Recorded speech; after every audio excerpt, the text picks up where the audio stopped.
¿Cómo andan? Hola, profe, Bien. buenas noches.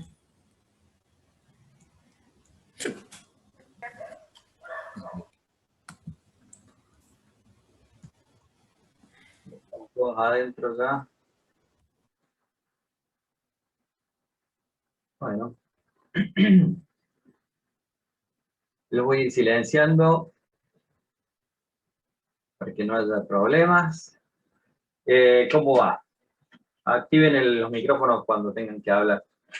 Eh, Bien, entonces ustedes estarían preparándose ya para el parcial, ¿no es cierto? Es la última semana de clase, me dijeron el 28. ¿Mm? Buenas noches.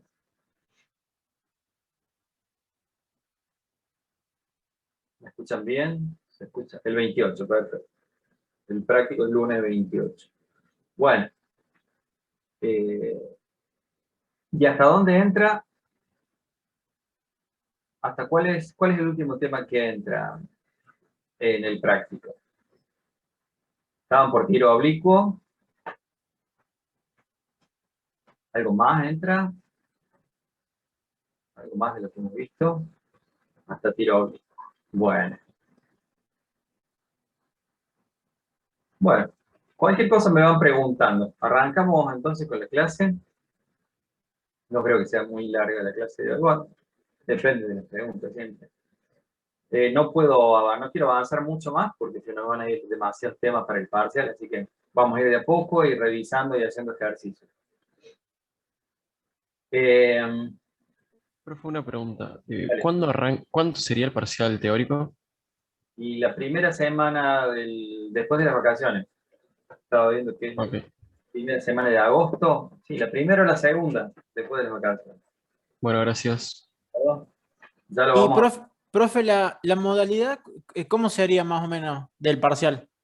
Bueno, el parcial teórico, como no cargué todavía preguntas en autogestión, la UV quiero decir, lo voy a seguir haciendo como lo venía haciendo, que es, les envío el parcial por mail. Ustedes lo resuelven con la cámara prendida. Yo lo voy viendo mientras resuelven el parcial. ¿De acuerdo?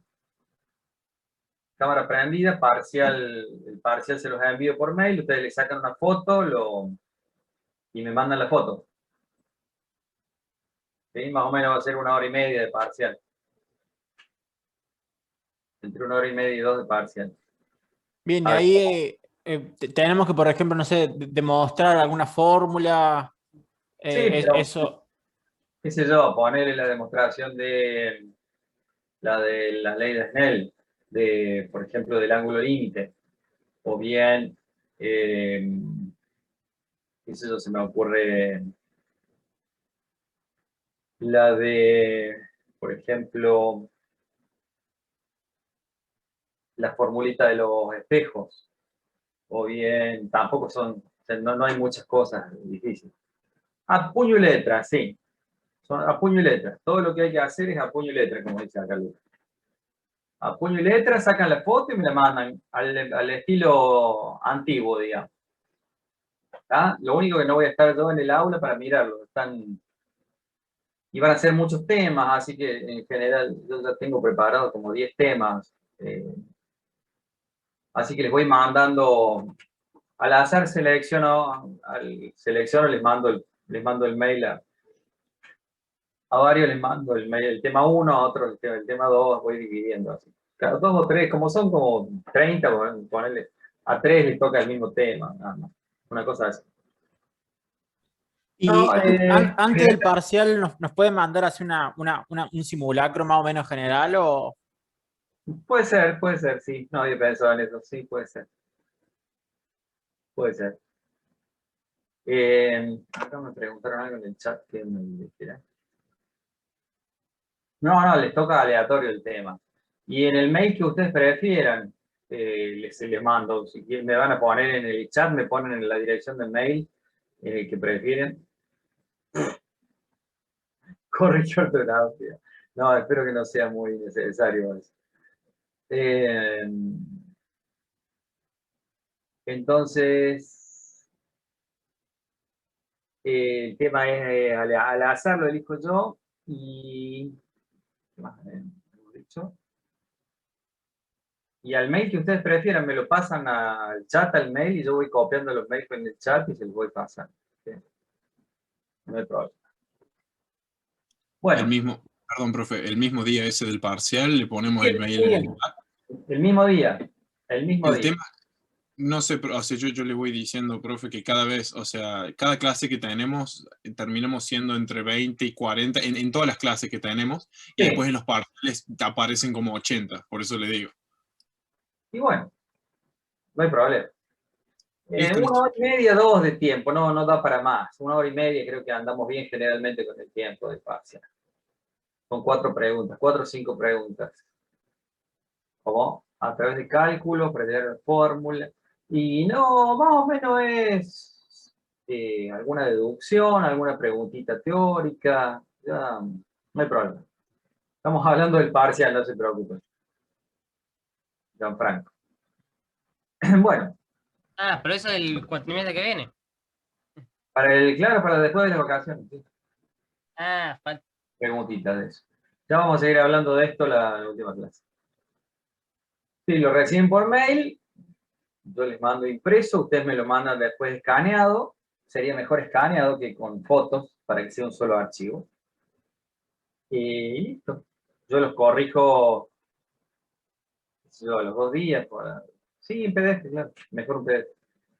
2 o 3 días me llevará corregirlo. Si no son muchos, si son 80, me llevará una semana, pero a la semana siguiente les paso las notas. Bueno, arranquemos, si no.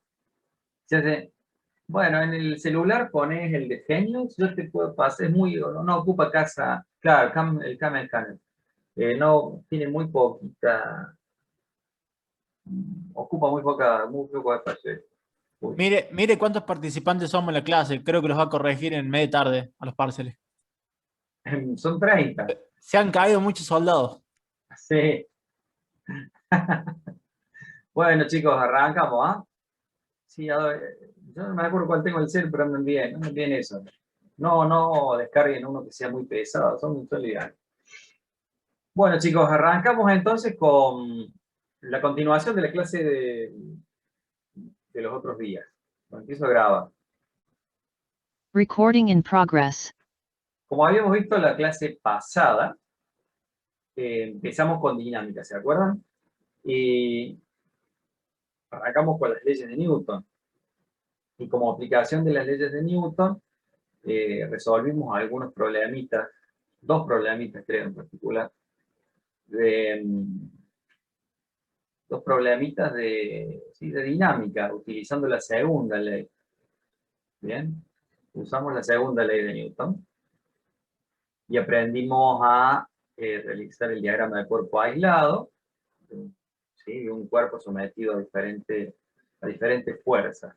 ¿Sí? No sé si se acuerdan, pero lo fundamental entonces para resolver problemas de dinámica es aplicar la segunda ley de Newton y poder determinar en el diagrama de cuerpo libre todas las fuerzas que están actuando sobre el cuerpo. Más o menos esa es la idea de la resolución de los problemitas de dinámica. Ahora vamos a hacer otro problemita de la guía, que es un péndulo, que es una situación que se pregunta mucho y me parece oportuno, digamos, explicarlo. Seguramente después en el práctico lo van a volver a ver, pero siempre en el teórico vamos a hacer revisiones de ejercicios para que queden claras las cosas también. Les voy compartiendo pantalla, entonces empezamos con la pizarra.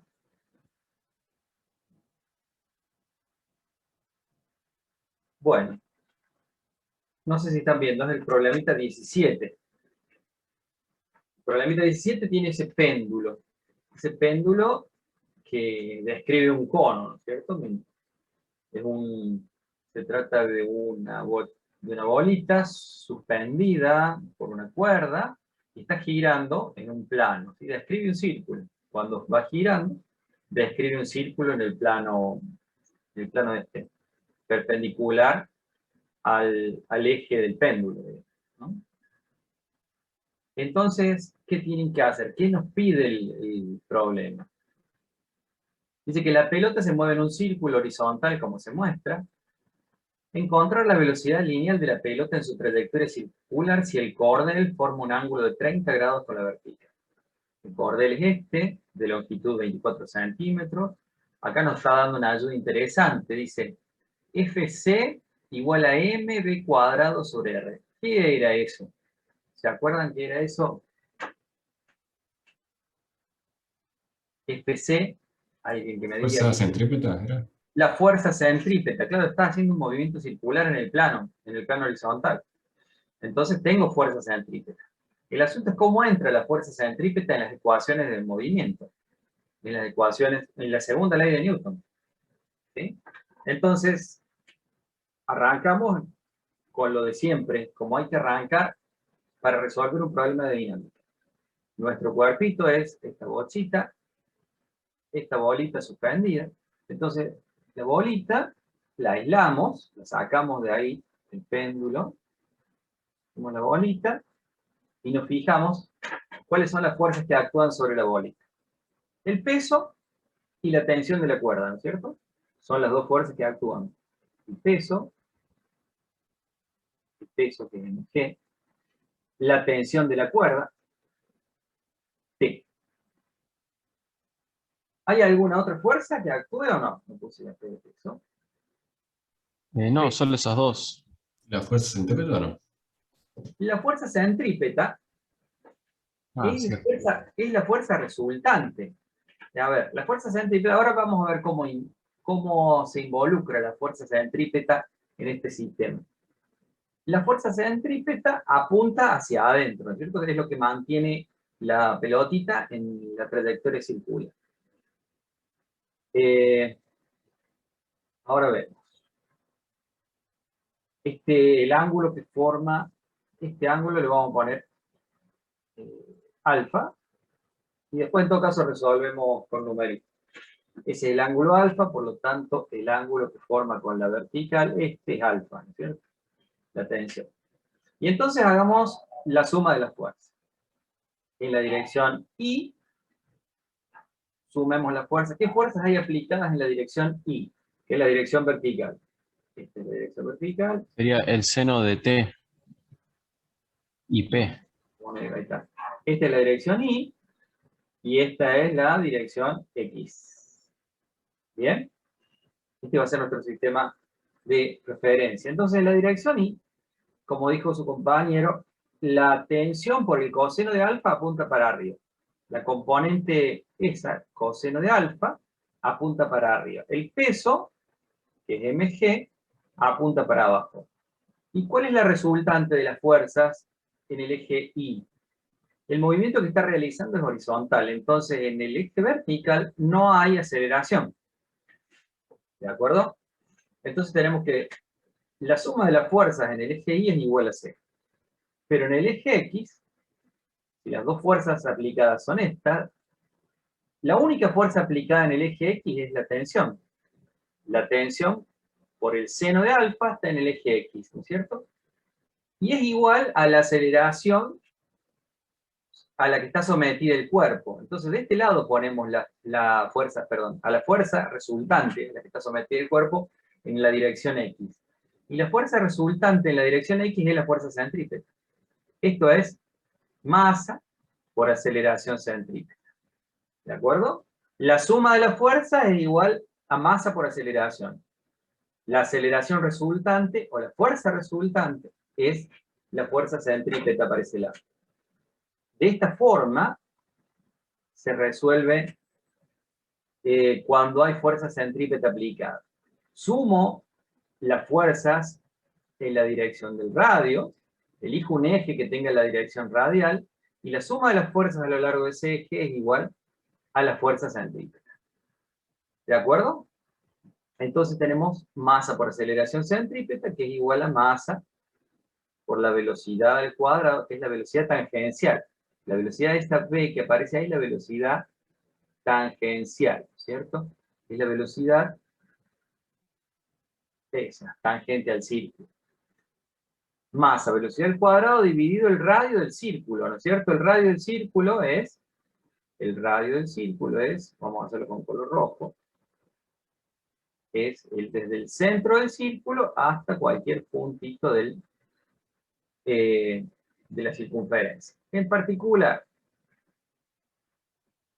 yo voy a dibujar el radio de acá hasta acá.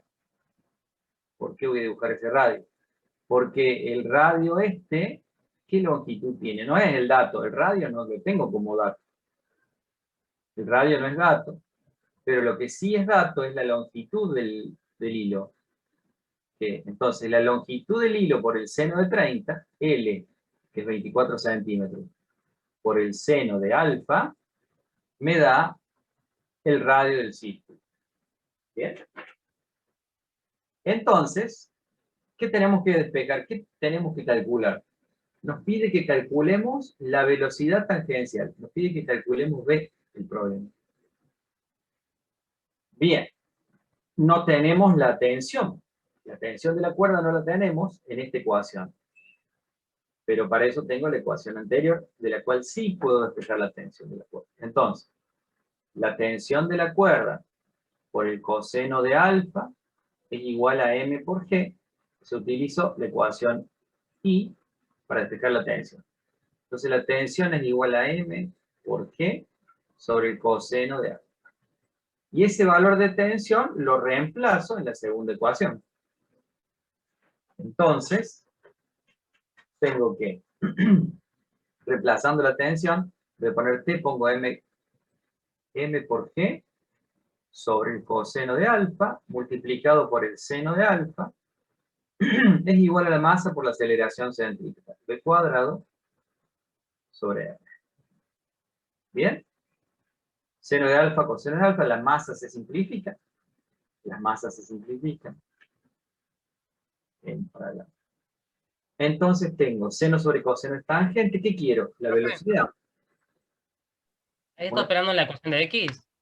¿Cómo?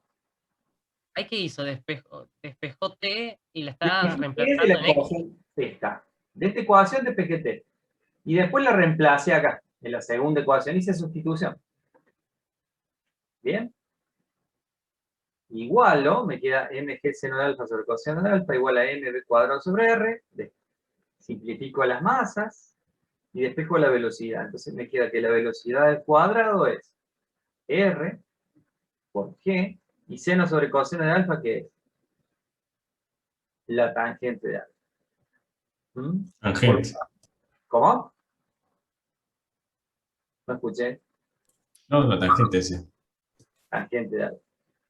En vez de poner r, ahora ponemos lo que es r, que es la longitud por el seno de alfa. Entonces tengo la longitud por g por el seno de alfa por la tangente de alfa es b cuadrado. Así que la velocidad b va a ser igual a la raíz cuadrada de ese producto. L por g, seno de alfa, tangente de alfa. Más allá de esta resolución particular, lo que me interesaba, lo que tienen que saber para resolver problemas cuando hay movimiento circular, es que la suma de las fuerzas en la dirección radial siempre es igual a la masa por la aceleración centrípeta. ¿Está claro? Eso no es trivial, ¿no? Eso es fundamental para poder resolver bien el problema. ¿Lo puede repetir, profe? No escuché ¿Qué bien. querés decir? Lo que dijo recién, de la Que la suma aceleración de las centrípeta. fuerzas, siempre cuando hay movimiento circular, la suma de las fuerzas en la dirección radial tiene que ser igual a la masa por la aceleración centrípeta. ¿Bien?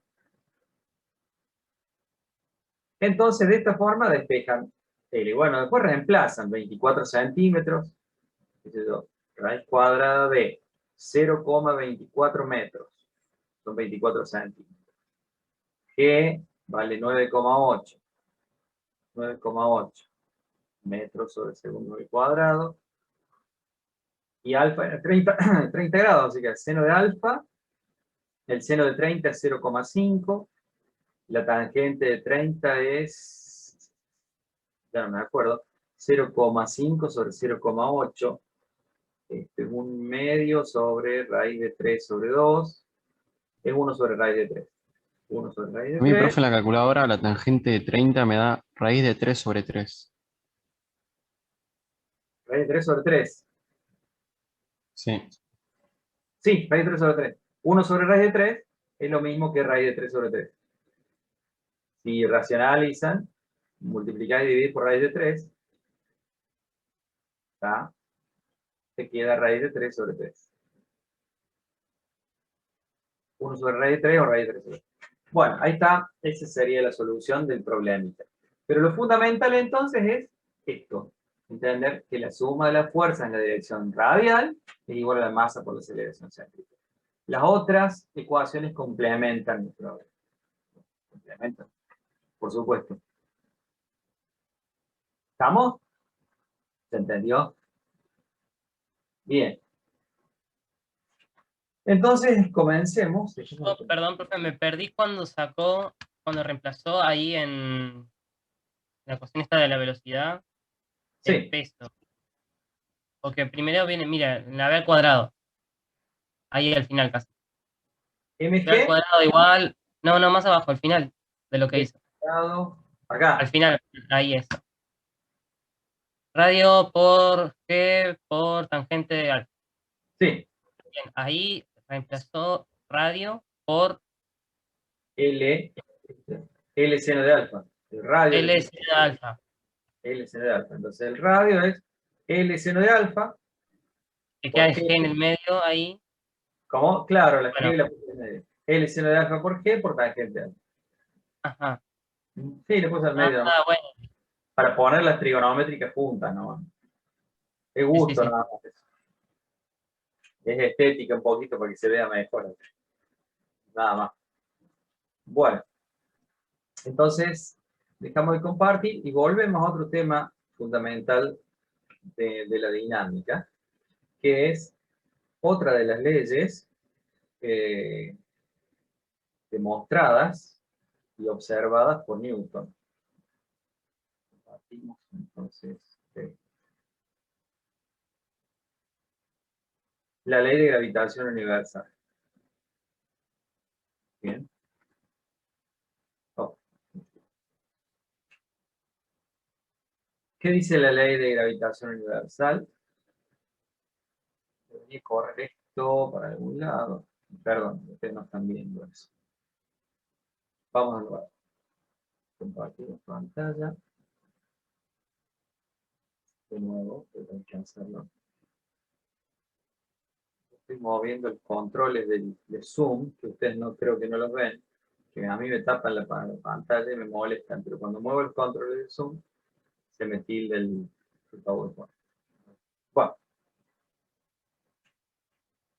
Como les dije, es una de las leyes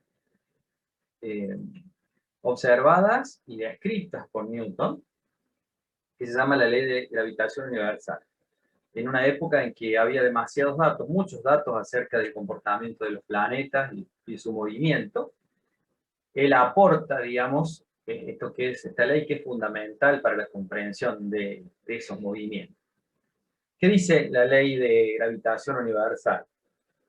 Dice que cualquier partícula, veo un chat acá. Ah, perfecto, la barrita. Bueno, la dejamos a la barrita, gracias. Entonces, ¿qué dice qué observa Newton?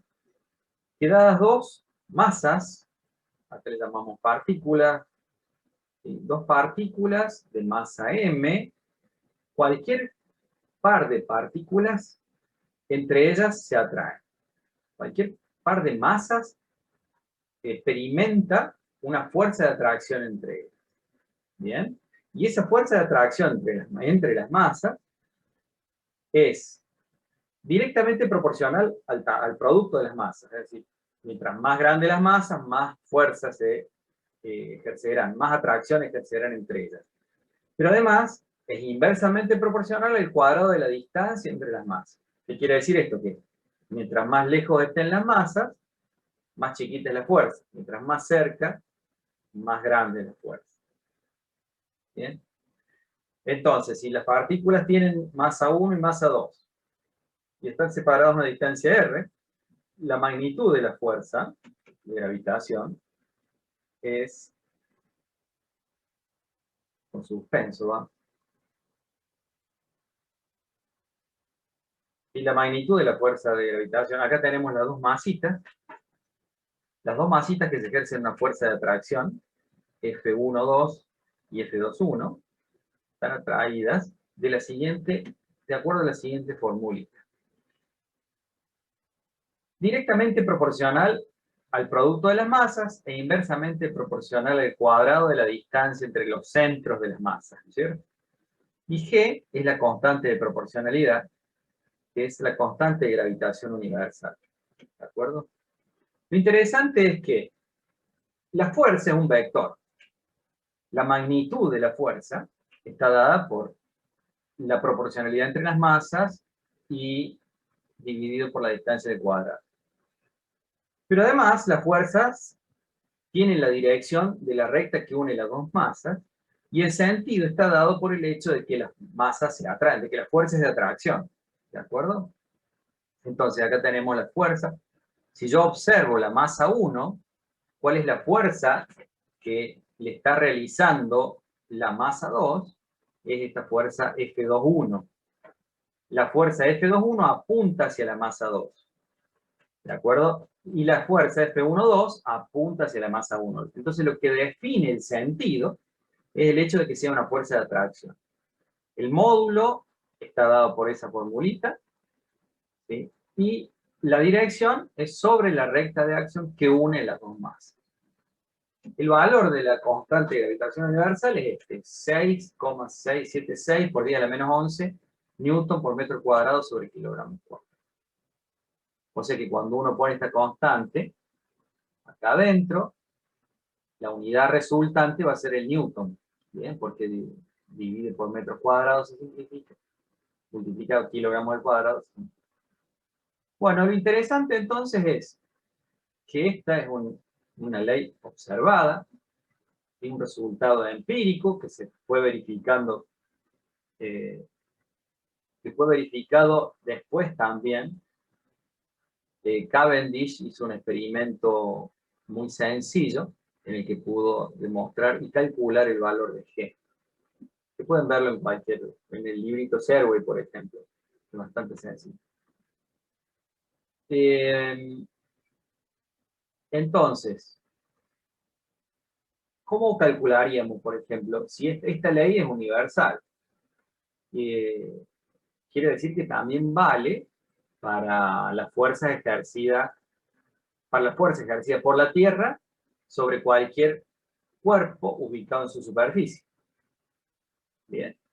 ¿Y eso cómo le llamamos a nosotros esa fuerza que ejerce la Tierra sobre cualquier cuerpo en su superficie? Gravedad. No, la gravedad no es la fuerza. Le llamamos a la fuerza El peso. El peso. peso, exactamente. El peso le llamamos. Entonces, con esta formulita podemos calcular también el peso. ¿Por qué no? Bien, es lo que estoy diciendo ahí. Si ubicamos una masa sobre la superficie de la Tierra, entonces, ¿cómo es la formulita? ¿Qué tendríamos que poner en la formulita? En vez de la masa m, es la masa del cuerpo que está en la superficie terrestre. La distancia entre los centros de las masas, que es r, es el radio terrestre, ¿no es cierto? Desde el centro de la Tierra hasta el borde de la Tierra, donde está ubicada la masa m, es el radio terrestre. Y esta masa, la otra masa en juego, es la masa de la Tierra. Entonces, con la formulita esta, reemplazando M1 por la masa de la Tierra, R por el radio terrestre, y la M2 es la masa del cuerpo ubicado en la superficie, puedo calcular esa fuerza, que es el peso, justamente, el peso que tiene la masita M. Esta fuerza, en vez de ponerle la fuerza de la Tierra, le puse su índice T. Entonces, a ver, acomodemos la expresión, pongamos la masa primero, y entre paréntesis, la constante de gravitación por la masa de la Tierra por el radio terrestre al cuadrado. Eso dijimos que es el peso. Y el peso lo conocemos ya de la segunda ley de Newton, que es la masa por la gravedad. Por lo tanto, G, la aceleración de la gravedad, se puede calcular en base a la masa de la Tierra y el radio terrestre al cuadrado y la constante de gravitación universal. Y eso, teniendo el dato de que la masa de la Tierra vale esto, casi 6 por 10 a la 24 kilogramos, y el radio terrestre 6,37 por 10 a la 6 metros, ya les puse en la filmina anterior el valor de G, hagan la cuentita y les va a dar que el valor de la aceleración de la gravedad es 9,8 metros sobre 0 del cuadrado. ¿Bien? O sea que esta ley es universal e incluye a lo que conocemos de las fuerzas en la Tierra, ¿no es cierto? De la segunda ley de Newton. Nos incluye, en este caso, nos incluye la segunda ley de Newton. Bueno, además, ustedes sabrán que, bueno, no estamos considerando nada todavía. Ustedes sabrán que a medida que van a lugares de mayor altura, están muy altos, por ejemplo, Perú, o Ecuador, ¿sí? O Bolivia, hay lugares de mucha altura. Y en esos lugares, la aceleración de la gravedad es menor. ¿Por qué será menor? Bueno, fíjense, cuando nos alejamos, ¿cómo depende la gravedad con la altura? La altura a partir de la superficie terrestre, ¿no es cierto? La altura contada a partir de la superficie terrestre. ¿Cómo variará la gravedad en función de esa altura contada a partir de la superficie terrestre? Bueno, no es muy difícil hacerlo. Si al radio terrestre le sumamos la altura h, tenemos esta función. Gravedad en función de la altura, ¿no es cierto? A medida que aumentamos nuestra altura, subimos a un pico muy alto, o vamos a ciudades que están a mucha altura respecto del nivel del mar, entonces la aceleración de la gravedad se va a ver disminuida. De acuerdo a esta dependencia con h, que es una dependencia 1 sobre h cuadrado, eso es hiperbólica esa dependencia. La función es esta. Cuando estamos sobre el radio de la Tierra, entonces G vale 9,8. Pero a medida que nos vamos a diferentes alturas, acá no tengo ninguna escala, pero cuando crece la altura esto disminuye. ¿Bien? Para tener una idea de cuánto disminuye, hagamos el ejemplito este que muestra el CERVE. Voy a dejar de compartir, nos vamos a la pizarra de nuevo.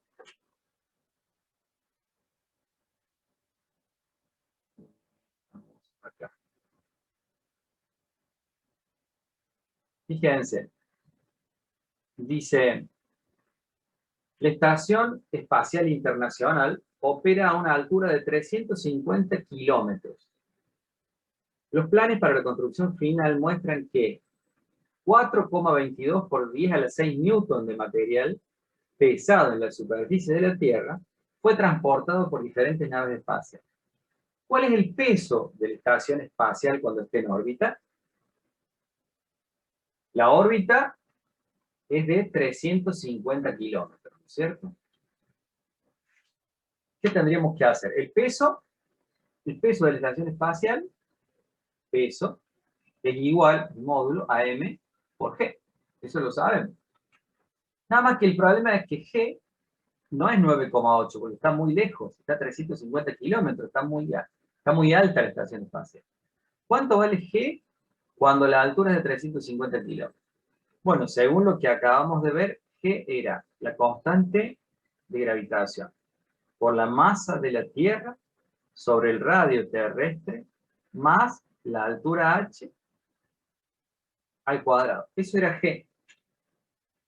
Bien. Y entonces, para calcular g, necesitamos... Profe, Sí. ¿la altura es en metros? ¿Hay que usar los metros? La altura, todo, claro, todo tendríamos que pasarlo a metros, porque nuestra constante G está en metros, ¿no es cierto? Entonces metamos los numeritos que corresponden acá en esta forma. Yo no me acuerdo nunca de los valores. A ver, pero G, volvamos, yo lo voy a ver para no salir. Voy a fijarme yo en los valores. No.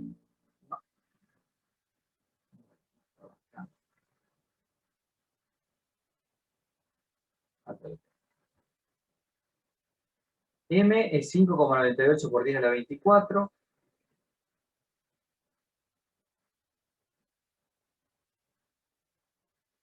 Ustedes están viendo la pizarra, ¿no es cierto? Sí, solo eso. 5,98 por 10 a la 24 kilogramos es la masa de la Tierra. La constante G, el radio terrestre era dividido. El radio terrestre es de 6,37 por 10 a la 6. 6,37 por 10 a la 6 metros. Más 350 kilómetros. O sea que son 350.000 metros. 350.000 metros al cuadrado. Y nos falta G, que vale 6,676 por 10 a la menos 11. ¿Sí? Entonces acá tendríamos que poner 6,67 por 10 a la menos 11 kilogramos. Bueno, podríamos hacerlo así, para correr un poquito.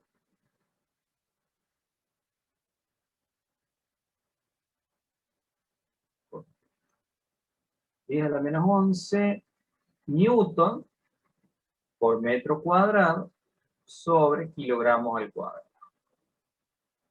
¿Bien? Haciendo esa cuentita, que, bueno, pueden resolverla ustedes. A ver si le tienen a mano o no. Utilice la calculadora. Puedo hacer lo mismo. No sé si le tienen a mano la calculadora ustedes. Estoy escribiendo a ver si Vamos. sale. Capaz que yo lo haga más rápido. A ver. Sí.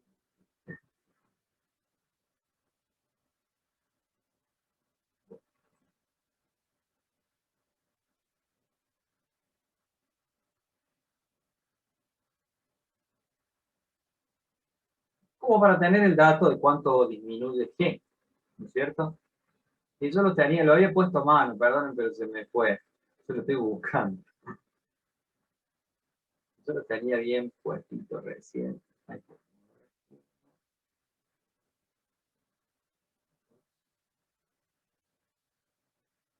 Acá lo tengo. 8,83 metros sobre segundos al cuadrado. Ese es el valor. Esto da 8,83 claro, metros sobre segundos al cuadrado.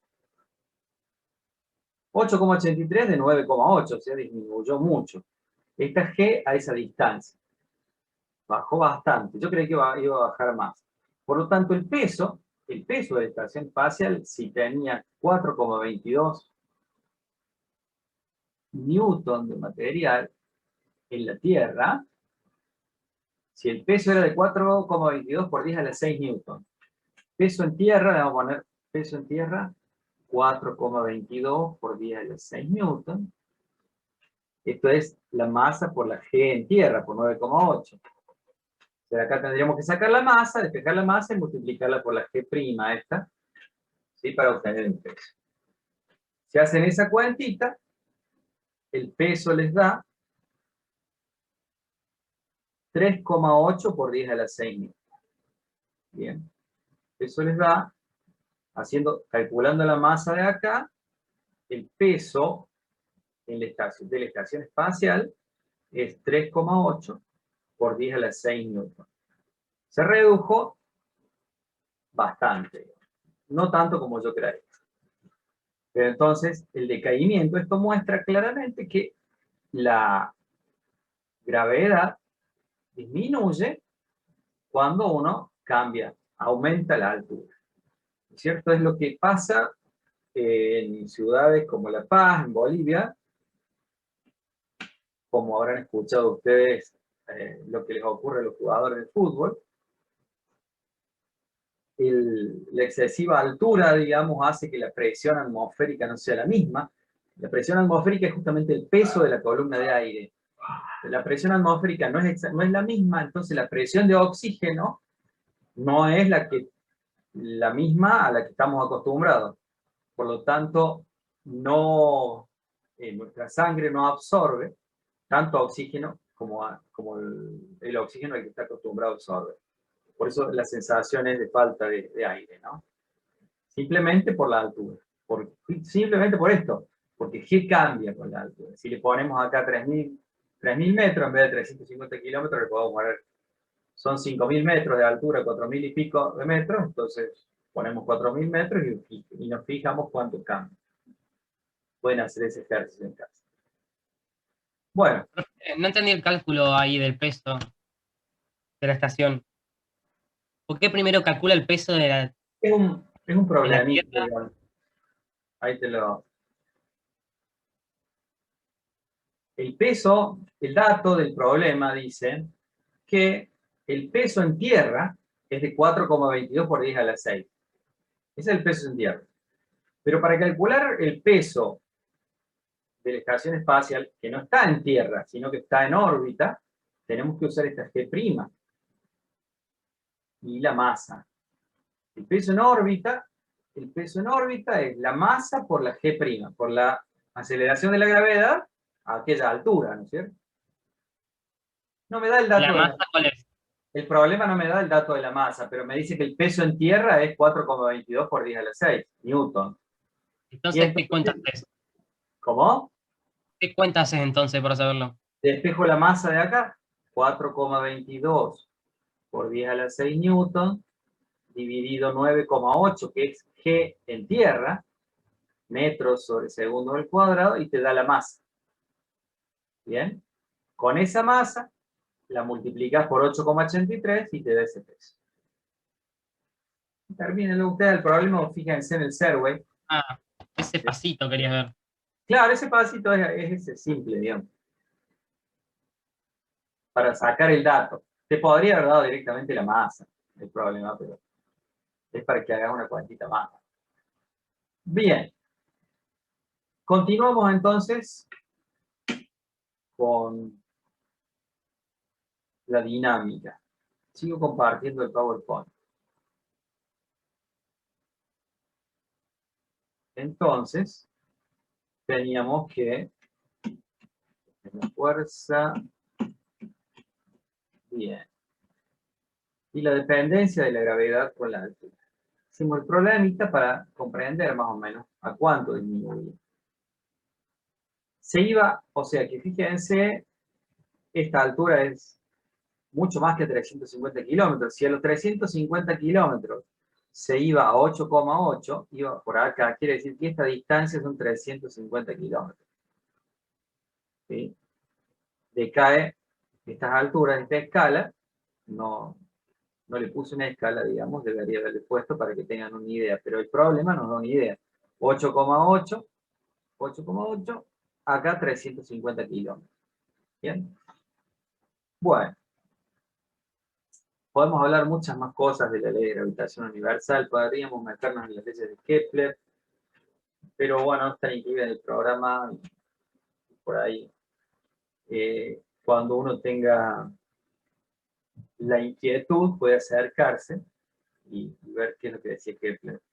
Se lo recomiendo. El tema siguiente, digamos, el tema que completa la dinámica, es el trabajo y la energía. Aquí le llamamos trabajo y aquí le llamamos energía, es lo que vamos a ver en las siguientes clases. Lo que tiene interesante es que los conceptos de trabajo y de energía se utilizan para resolver los mismos problemas que estuvimos resolviendo hasta ahora, los problemas de dinámica con las leyes de Newton, ¿cierto? Con la segunda ley de Newton. Pero no hace falta recurrir a las ecuaciones, a las leyes de Newton, ¿cierto? O sea, teniendo las ecuaciones de trabajo y de energía, no nos hacen falta las leyes de Newton, a pesar de que vienen de ahí. Pero tiene una ventaja fundamental, es que podemos utilizarlas cuando hay fuerzas que son variables. Es decir, cuando tenemos aceleraciones variables. ¿Se acuerdan que resolvíamos el movimiento rectilíneo uniformemente variado? Y en ese movimiento, la aceleración era constante. Bien, entonces, para obtener una aceleración constante necesitamos una fuerza constante. ¿Qué pasa si hay una fuerza variable? Nos da una aceleración variable. Ya no sabemos, se nos queman un poco los libros. ¿Qué pasa? ¿Qué ocurre cuando tenemos fuerza variable? Bueno, la energía, el trabajo y la energía nos permiten resolver problemas que tienen fuerzas variables.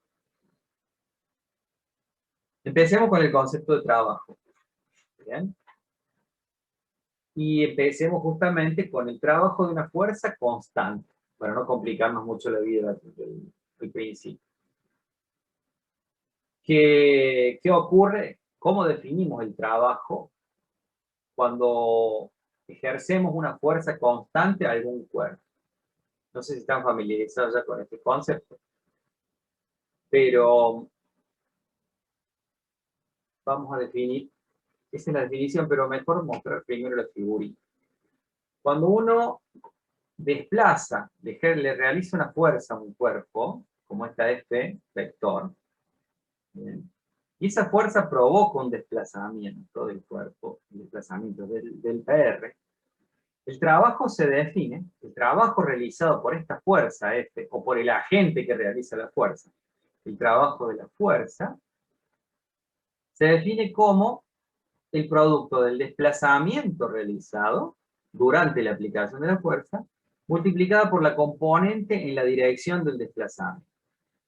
Si yo tengo esta fuerza aplicada con un ángulo θ, la componente de la fuerza en la dirección del desplazamiento es F coseno de θ, ¿cierto? Entonces, la fórmula, la definición que acabamos de dar del trabajo es el desplazamiento multiplicado por la componente de la fuerza en la dirección del desplazamiento, que es F coseno. Y si recuerdan, supongo que en álgebra ya han visto esto, ya han visto el producto escalar de dos vectores. Espero que lo hayan visto el producto escalar. Sí, sí. Bien, el producto escalar, perdón, el producto escalar de dos vectores es justamente el módulo de un vector por el módulo del otro por el coseno del ángulo comprendido. Fíjense, delta R, que es el desplazamiento, es horizontal. La fuerza F forma un ángulo θ con la horizontal, que es justamente el ángulo con el desplazamiento. Por lo tanto, el trabajo para una fuerza constante puede escribirse como el producto escalar del vector fuerza multiplicado por el vector desplazamiento. Multiplicado escalarmente con el vector desplazamiento. Entonces esa es la definición de trabajo para cuando se aplica una fuerza que es constante. Digamos que cuando uno aplica esta fuerza en diagonal, simplemente con el objetivo de desplazar el cuerpo, está haciendo fuerza de más, ¿cierto? ¿Para qué tirar hacia arriba si tirando en forma paralela al desplazamiento voy a lograr lo mismo, ¿no es cierto?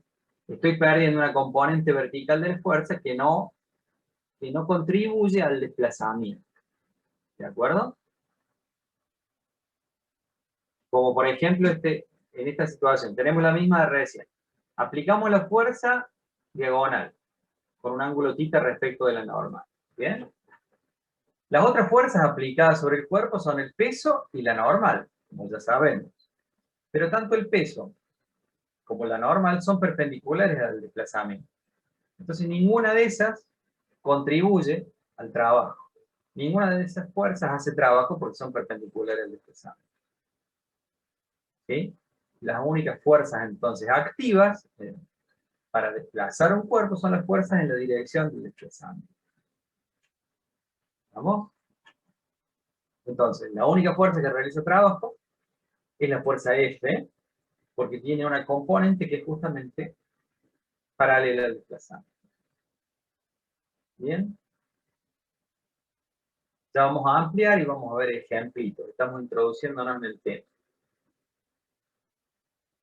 Lo importante es entender el concepto y no quedarse con que el trabajo es la fuerza por el desplazamiento solamente, porque ese es el concepto acotado a una fuerza constante, nada más.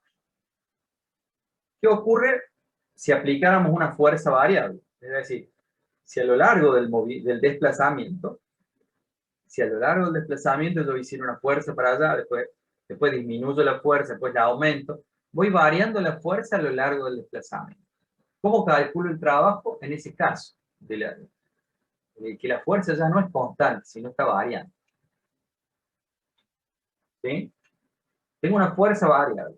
Una fuerza variable en la dirección X, y ya no me preocupo por las otras componentes. Me preocupo por la componente de la fuerza en la dirección del desplazamiento. Suponemos que el desplazamiento es la dirección X, ¿no es cierto? Entonces tengo la fuerza en la dirección X aplicada, va variando, desde la posición inicial hasta la posición final. Primero tiene una fuerza baja, después sube, después la voy variando por algún motivo. Me cuesta más mover, ¿sí? Mover el cuerpo que estoy moviendo, pero por algún motivo estoy variando la fuerza que realizo a lo largo de todo el desplazamiento. Entonces, esta es la forma funcional de esa fuerza variable. ¿De acuerdo? Alguna función de X. ¿Cómo hago para calcular el trabajo? A lo largo de toda esa trayectoria, ¿cuál sería el trabajo total? Lo único que sé es que cuando la fuerza es constante, el trabajo es la fuerza por el desplazamiento. La componente de la fuerza en la dirección del desplazamiento por el desplazamiento. Y entonces, una buena idea sería hacer lo siguiente. ¿Sí? Dividir todo esas fuerzas, dividirlas en pequeños intervalos de X.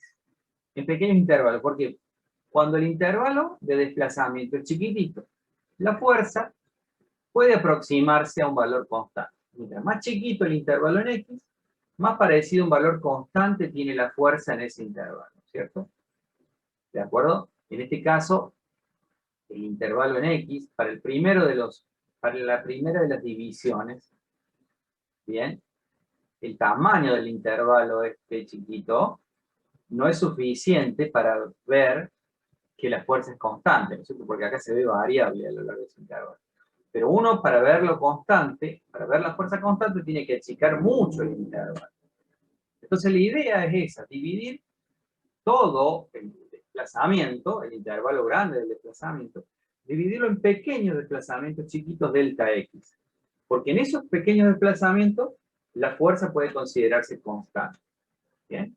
Y entonces el trabajo realizado en ese pequeño desplazamiento es la fuerza en la dirección del desplazamiento Fx, o sea, la altura de ese rectángulo, multiplicado por el ancho del rectángulo, ¿no es cierto? Cada rectángulo tiene una altura igual al valor de la fuerza y un ancho que es el ancho del intervalo, ¿sí?, de la subdivisión que hemos elegido para el intervalo delta X. ¿Vamos? Entonces, ¿qué voy a hacer? En este pequeño intervalito, como la fuerza es constante, tengo que la fuerza es Fx por delta X. Este alto por delta X. En el siguiente intervalito es este alto por delta X. En el siguiente es de alto por delta X. Entonces, para poder calcular el trabajo total, tengo que sumar justamente todos los trabajos realizados en cada uno de los intervalos. ¿Bien? ¿Están entendiendo? Y entonces el trabajo total es la sumatoria de todos los intervalitos, desde el X inicial hasta el X final. Aproximadamente. Para calcular exactamente ese trabajo, tengo que hacer tender a cero los intervalos delta X. Tengo que tomar el límite para delta X, que tiende a cero, Y de esa manera lo calculo exactamente al trabajo. ¿Bien? Entonces tomo el límite, no miren todavía esta parte, si tomo el límite de la sumatoria, justamente este límite de la sumatoria significa la integral. La integral. Sumar el símbolo integral es una S, otra S de sumatoria. Esta es una sigma griega y esta es una S estirada. Estoy sumando todos los intervalitos. Estoy sumando el producto de fx por dx en cada uno de los intervalitos. Desde el x inicial hasta el x final. ¿Bien? Esa es la forma de calcular el trabajo total. Sumando fx por delta x para todos los intervalos. Ahora fíjense en lo siguiente. Cada intervalo tenemos un rectangulito en cada intervalo. La altura del rectángulo, como les decía, es la fuerza en ese punto. Y el ancho del intervalo es delta x. Quiere decir que fx por delta x es base por altura. Es la superficie de cada uno de los rectangulitos finitos estos. Fx por delta x es el área de este rectangulito. Y el área del otro, y el área del otro. Entonces, hacer esta suma, es sumar las áreas. Es sumar todas las áreas debajo de la curva. O sea que calcular la integral de una función, f de x, es justamente calcular el área debajo de la curva. Por lo tanto, el trabajo total realizado por una fuerza variable es justamente el área debajo de la función esta, que describe la forma en que varía la fuerza con el desplazamiento. Entonces no nos vamos a preocupar por calcular integrales todavía, sino simplemente por mirar el área bajo la curva. ¿Bien? No nos interesa saber calcular las integrales, pero si esta fuerza variable es lineal, entonces bajo la curva tenemos un triángulo, y el área del triángulo lo sabemos calcular. ¿Bien? Entonces nos vamos a preocupar solamente por calcular áreas. Y entender que, lo fundamental es entender que cuando tengo una fuerza variable, el trabajo no se calcula como fuerza por desplazamiento, sino se calcula como el área bajo la curva, que describe la función fuerza en función del desplazamiento. Y entonces, el resultado del trabajo es justamente el área, si tenemos esta función, es toda el área bajo la curva. ¿Estamos de acuerdo?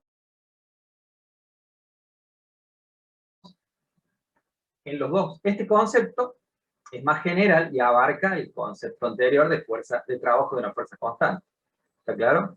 Porque si esta fuerza fuera constante, fíjense, si yo tuviera una fuerza constante, ¿cómo sería el gráfico? ¿Cómo sería el gráfico si tuviera Una recta horizontal. Una recta horizontal, exactamente. Entonces vamos a ver si puedo hacer eso. Bueno. Sería más fácil base por altura. ¿Cómo? Que una vía recta. Es más fácil calcular la base por la altura.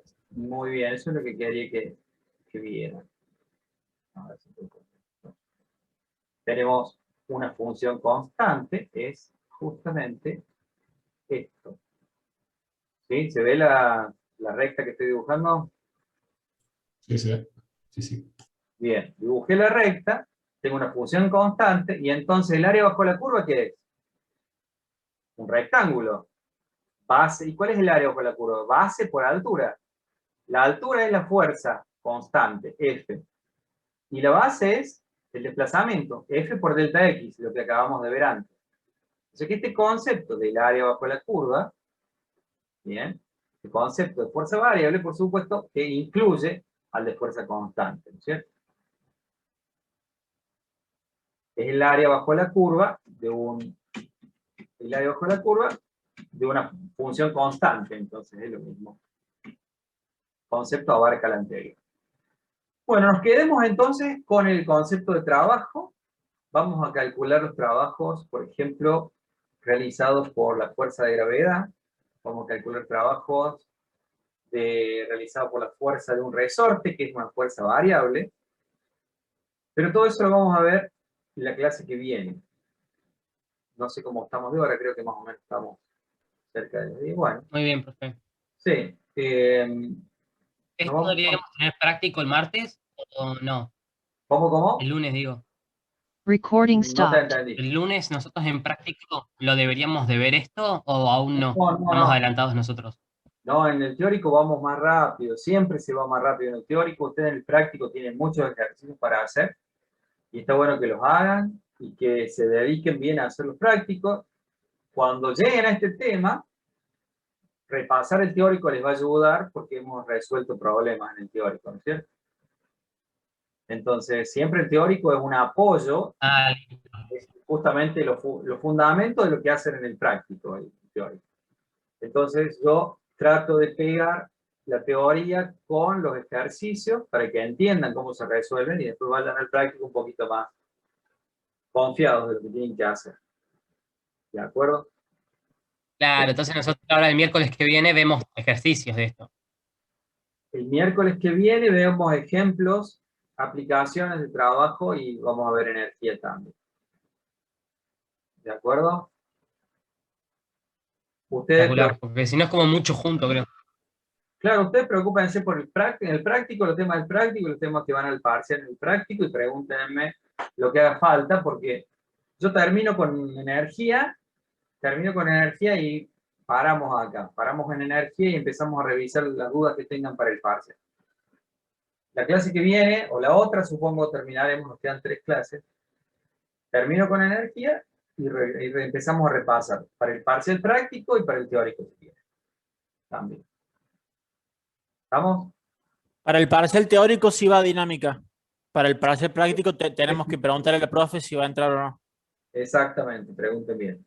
Para el práctico sí va dinámica hasta energía. ¿De acuerdo? Y en el parcial teórico también pueden venir algún ejercicio, no hay drama con eso. Pueden venir algunos ejercicios para resolver con letritas, así, sin números, para que demuestren que saben cómo resolver una situación problemática utilizando la teoría. Sí puede haber un problemita, claro. Generalmente pongo algún problemita. ¿Bien? Bueno, si no hay más preguntas, nos vemos la clase que viene. Resultó medio Vamos, corto. profe. Chao, chao. Hasta Vale, luego. profe. Muchas gracias. Gracias. Bueno, profe, buen Nos vemos la semana. Hasta luego.